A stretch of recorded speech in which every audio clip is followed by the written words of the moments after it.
হরে কৃষ্ণ। শ্রীমদ্ ভগবদ্ গীতার অষ্টাদশ অধ্যায় মোক্ষ যোগের ৩৬ নম্বর শ্লোক। সুখং ত্রিদানিং ত্রিবিধং শৃণু মে ভরতর্ষভ অভ্যাসাৎ রমতে যত্র দুঃখান্তং চ নিগচ্ছতি।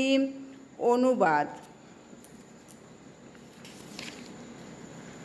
হে ভরতর্ষভ, এখন তুমি আমার কাছে ত্রিবিধ সুখের বিষয় শ্রবণ করো।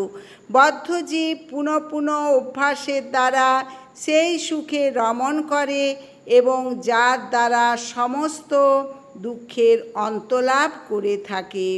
প্রভুপাদ তাৎপর্য: বদ্ধজীব বারবার জড়সুখ উপভোগ করতে চেষ্টা করে।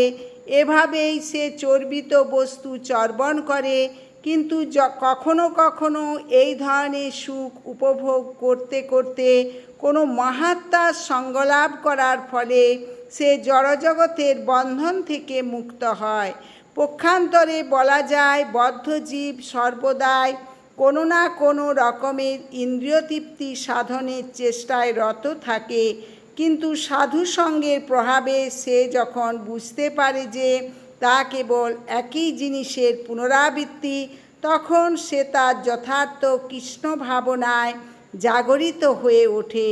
তখন সে এভাবে আবর্তনশীল তথাকথিত সুখের কবল থেকে মুক্ত হয়।